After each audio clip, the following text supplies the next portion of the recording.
How you doing? My name is Jake Armstrong with Lifetime Quality Roofing. Today I'm on the roof of your insured Mr. and Mrs. The last name is Davis. Claim number 532026 and then a dash GP. It is August 7th. It is 76 degrees outside. Today we're here to perform a repair attempt on the roof. This is the shingle we will be removing and repairing today. Now, we're pretty sure this shingle is a discontinued shingle, so the shingle we brought with us is not an exact match. But as you can see, this is the creased and this is the damaged shingle right here. So in order to do this, we're going to start with unsealing. We're going to remove the nails right after that. And then after this shingle is removed, we're going to install the new shingle and nail that in. So I'm going to get started here. The three main things we're looking for in order to see if the repair is a pass or a fail is, number one, we look for any matting transfer that occurs as we're unsealing, which I will check for after I've unsealed all the shingles. Number two, we look for an excessive amount of the granular loss. Anytime you're doing a repair, there will be a certain amount of granular loss, but what we look for is an excessive amount. And the last thing we look for is any creasing that occurs as we nail in the repaired shingle. So I'm gonna get started here. This one should already be unsealed. It is. Again, I'm gonna be as gentle as possible here. A lot of these are already unsealed. That one's unsealed, this is unsealed. That one's unsealed. Okay, that's everything unsealed. I'm just gonna do a quick check for any matting transfer here.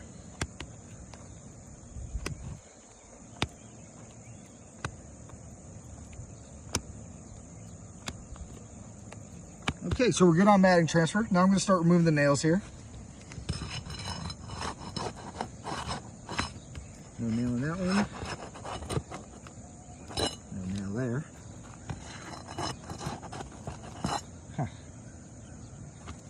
Not seeing any nails in here. Oh, okay, we got a high nail.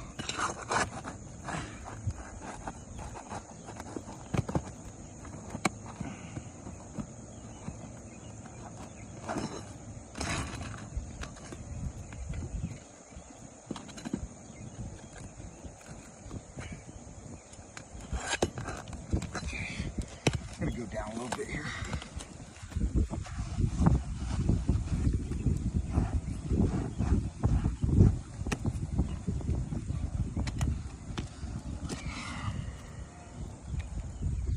See if there's any other high nails here.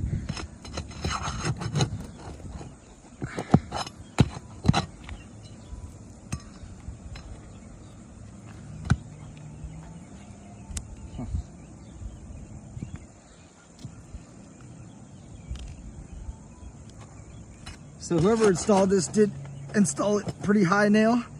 So I have to lift these shingles up a little bit higher to get these out. It's hard to see all of them. I got another one all the way at the top here.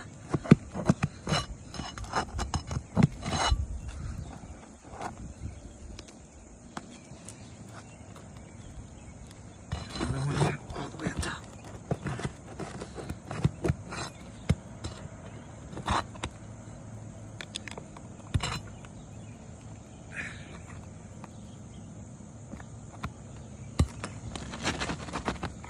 Still somewhere. Again, these are hard to see because they're pretty high up. I'm not trying to lift these shingles too high, but I do need to find this nail. Stuck it. Oh, okay. All right, so this is the shingle removed. And then we got the new shingle. Sir, thank you.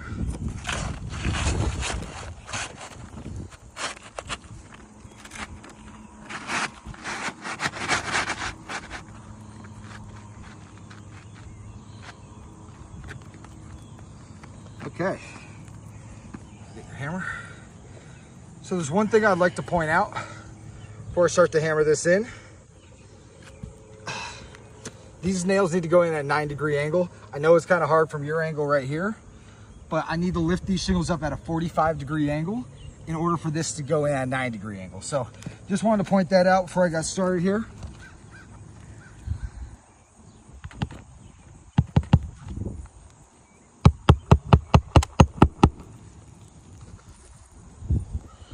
And we also do 6 nails on each row.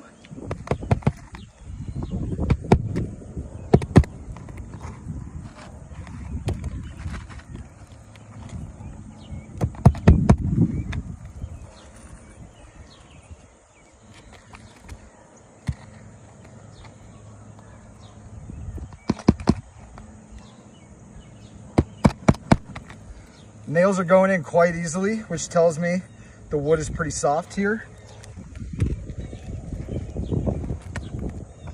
Not taking much effort for these to go in. Yeah, just sliding right in, honestly.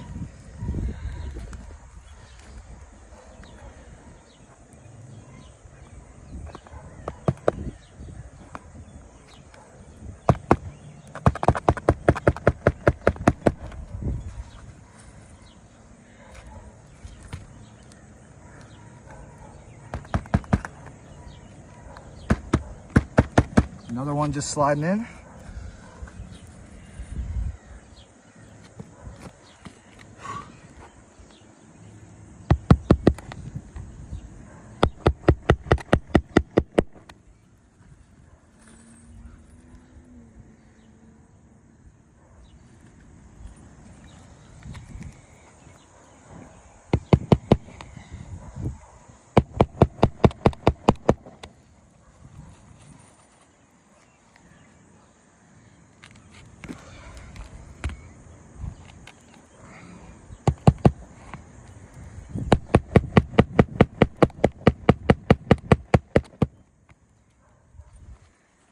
So I am seeing a little bit of granular loss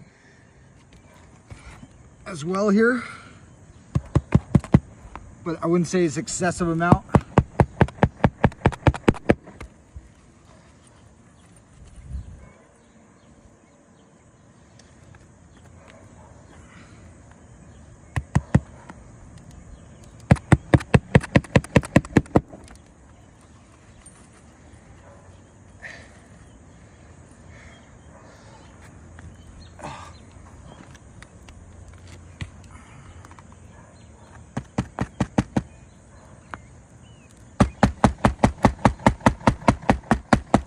Okay, that is everything nailed in here.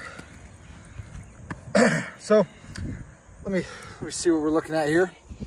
This is what we're looking at. As you can see, we do have creasing on this one right here. I'll mark this as a fail. We also have creasing at the top of this one as well. In the top right here, we got creasing. Other than that, the rest of these look okay, but still, in order to fix one tab, we have now damaged 2 shingles, which automatically makes this repair a fail. And it's in my professional opinion that every repair we do on this roof is just going to cause more and more damage. So thank you very much for your time. Send this in, let you make your determination. Thank you.